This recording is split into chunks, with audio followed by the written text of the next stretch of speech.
आज आहे अश्विन शुद्ध दशमी। दसरा हा सण आपण या तिथीला साजरा करतो, त्याला विजयादशमी असं सुद्धा म्हणतात। नवरात्रीच्या समाप्तीच्या दिवशी आपला हा सण येतो।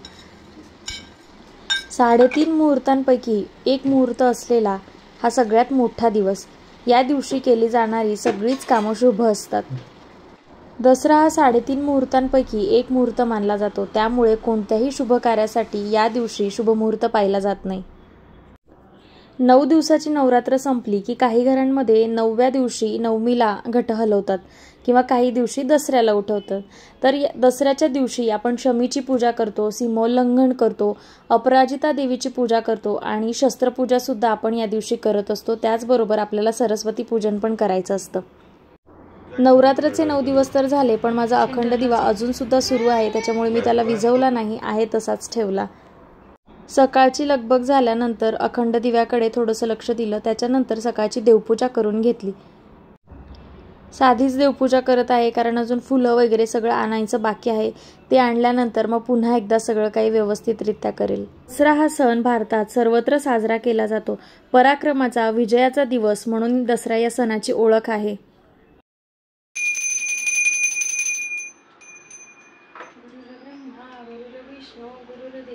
महेश्वरा गुरुर साक्षात परब्रह्म तस्मै श्री गुरवे नमः। श्री स्वामी समर्थ महाराज की जय। श्री गुरुदेव दत्त। श्री त्र्यंबकेश्वर महाराज की जय। गंगा गोदावरी माता की जय। सद्गुरु परम पूज्य मोरे दादा की जय। श्री स्वामी समर्थ गुरुमाऊली की जय। भारत माता की जय। उदयोस्तु श्री महाकाली महालक्ष्मी महासरस्वती राजराजेश्वरी आई साहेब। श्री अंबा माता की जय। श्री अंबा माता की जय। श्री अंबा माता की जय। येळकोट येळकोट जय मल्हार सदानंदाचा येळकोट। नमो पार्वती पते हर हर महादेव। असत्याचा पराभव होऊन सत्यावर विजय मिळवला, असा तो आजचा दिवस म्हणजे विजयादशमीचा दिवस। तुम्हाला सगळ्यांना आमच्या परिवाराकडून दसऱ्याच्या खूप खूप शुभेच्छा। सकाळची देवपूजा झाली आहे, सकाळची थोडीफार कामं झाली आहेत। आता आम्हाला पूजा करायची आहे गाड्यांची, त्याच्यानंतर शस्त्रपूजा पण करायची आहे आणि त्याच्यासाठी फुलं लागणार आहे, थोडी भाजी पण लागणार आहे। तर त्याच्यासाठी आम्ही आता चाललेलो आहोत बाहेर। चला तर मग जाऊया।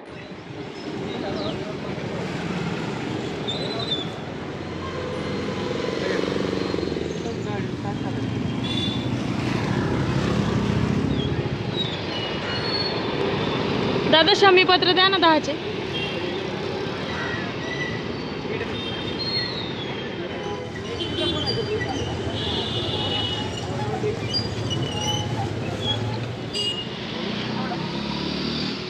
ताई हार केवढाला आहे आणि हा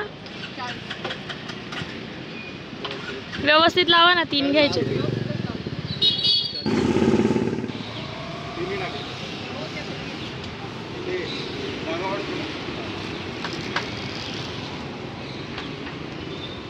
हा घेतला ना आपण, हा घेतला का? फुलांची खरेदी झाली, हार घेतले, शमीपत्र घेतले। खरेदी झाल्यानंतर आता घरी जाऊया, पुढच्या पूजेची तयारी करूया। काय करते? आपण रांगोळी काढायची ना, तिथेच थांबा। बघू पाडू नको खाली काही।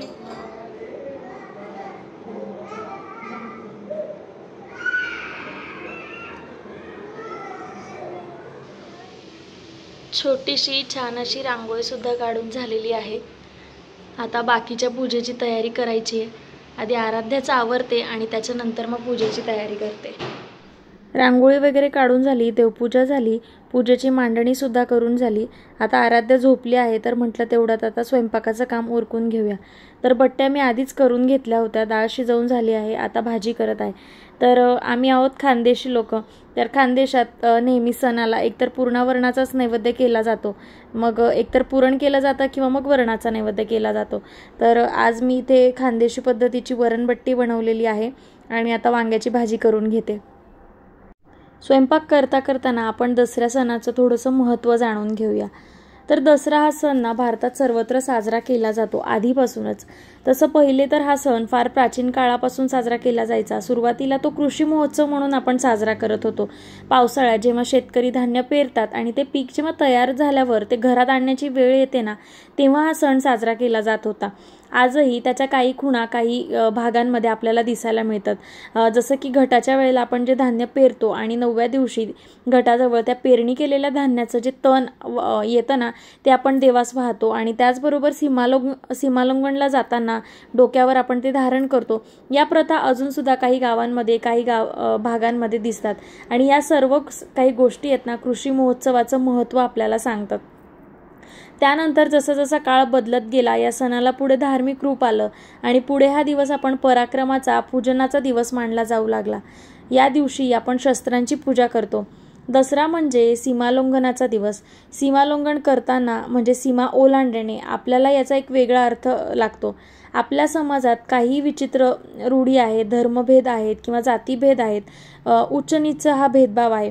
तर अनेक लोक अत्यंत गरीब आहेत, त्यांना पुरेसं धान्य वस्त्र मिळत नाही, राहायला घरेही नाहीत. अशा वाईट सीमांनी आपल्याला वेढलेलं आहे. आज असे जे सामाजिक जीवन गढूळ झालेलं आहे ना, या सीमांचं उल्लंघन करण्याचा हा दिवस. तर भेदभाव नष्ट करून बंधुभाव निर्माण करायचा. सरस्वती आणि लक्ष्मी म्हणजे ज्ञान आणि धन यांची उपासना आपण या दिवशी करायची, त्यांची प्राप्ती करायची, सीमा ओलांडायची आहे. म्हणजेच प्रगतीच्या मार्गात एक पाऊल पुढे टाकायचं आणि आपण केलेल्या गोष्टींचं सोन्यासारखं रूप. म्हणजेच काय तर आपण दसरा साजरा केल्यासारखं होतं. खरं सोनं आपण आपल्या हाती लागलं असं समजतो.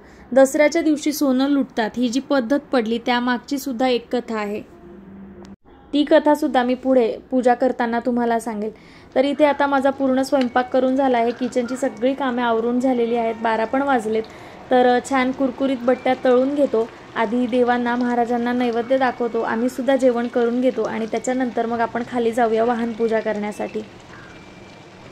डाळबट्टी तर तसं भारताच्या प्रत्येक राज्यात वेगळ्या वेगळ्या कोपऱ्यात वेगळ्या वेगळ्या पद्धतीने केली जाते. वेगळ्या वेगळ्या पद्धतीने जरी केली गेली तरी स्वरूपीचं एकच असतं. आमच्याकडे खानदेशात ना गहू आणि मका हे दोन्ही धान्य मिक्स करून मग त्याचं पीठ दळून आणून मग बट्टी केली जाते. तुमच्याकडे कशा प्रकारे बट्टी करतात हे सुद्धा मला कमेंटमध्ये कळवायला विसरू नका. सगळा स्वयंपाक करून झालेला आहे. आता महाराजांसाठी नैवेद्याचं ताट बनवते आणि महाराजांना नैवेद्य दाखवते सगळ्यात आधी आणि मग त्याच्यानंतर आम्ही सुद्धा जेवण घेऊ.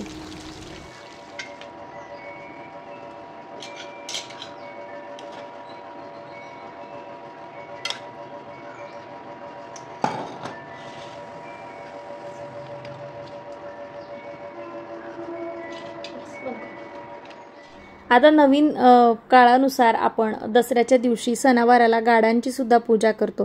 तर आधी कसं होतं, शस्त्रांची पूजा केली जायची ना, तर त्याच्यामध्ये शेतीसाठी लागणारी जी अवजारं होती म्हणजे ज्याच्यामधून आपली धान्य निर्मिती होते किंवा आपण उदरनिर्वाहासाठी ज्या गोष्टी निर्माण करतो तर त्याच्यासाठी लागणाऱ्या साहित्याची पूजा या दिवशी केली जात होती.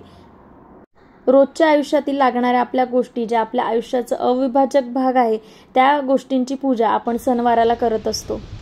गाड्या मस्त लावल्यात पण एका रांगेत. हो ना पोरू, तुझ्या गाडीची पण करायची पूजा. ती डान्स करायला लागली.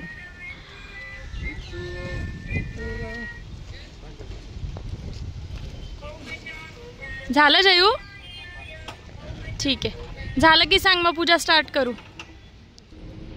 चला तर मग मी पण आता आधी गाड्यांची पूजा करून घेते.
दुपारी जेवण झाली, गाड्यांची पूजा वगैरे झाली, त्याच्यानंतर वरती आलो तर खूप थकलो होतो, थोडासा आराम केला आणि आता संध्याकाळी परत संध्याकाळच्या शस्त्रपूजनाची तयारी करायची आहे।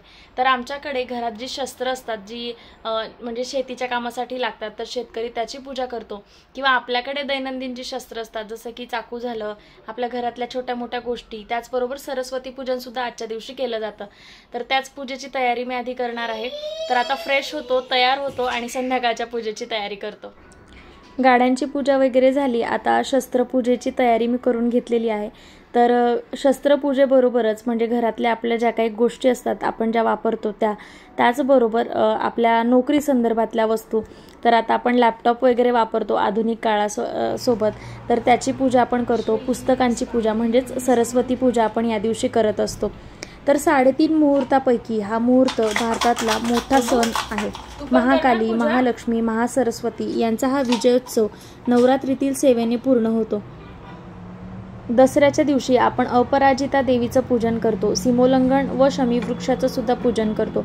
शमीवृक्ष नसेल तर आपण आपट्याच्या पानाची पूजा करतो। आपट्याच्या पानाची पूजा करून त्या झाडाच्या मुळाजवळची माती अक्षतांसह आपल्याला घरी आणायची असते।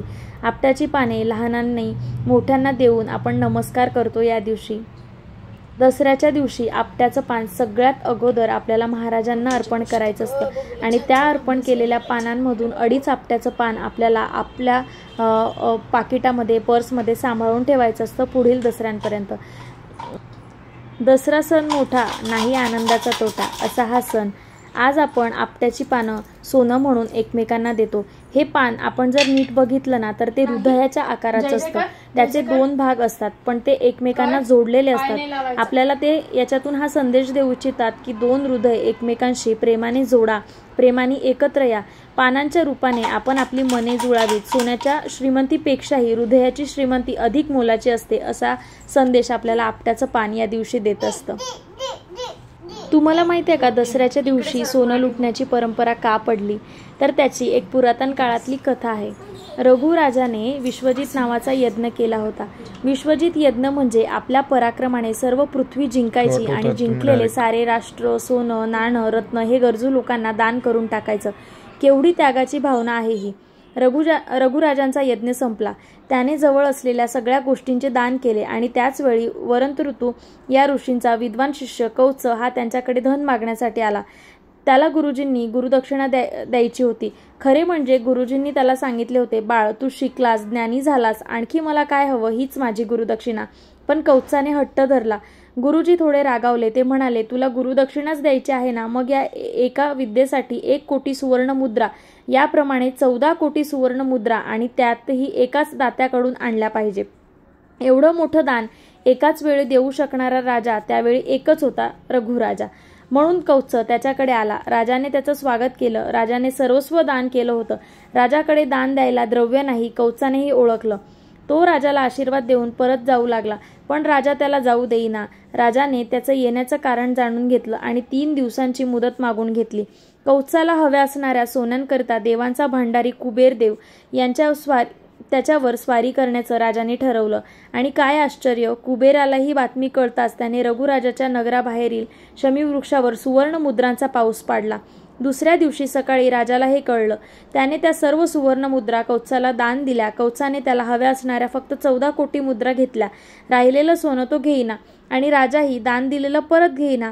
अखेर राजाने ते सोनं लोकांच्याकडून लुटविले। तो दिवस होता विजयादशमीचा दिवस। तेव्हापासून सोनं लुटण्याची प्रथा पडलेली आहे। असा हा लाख मोलाचा आपला दसऱ्याचा सण। आम्ही सुद्धा हा दसऱ्याचा सण असा छान पद्धतीने साजरा केला। आमचं साजरा केलेली पद्धत, सेलिब्रेशन तुम्हाला आवडलं असेल तर आम्हाला कमेंट करून कळवायला विसरू नका। पुन्हा आपण भेटूया अशाच नवीन व्हिडिओसोबत। तोपर्यंत सगळ्यांना श्री स्वामी समर्थ। दसऱ्याच्या तुम्हाला सगळ्यांना खूप खूप मनापासून शुभेच्छा।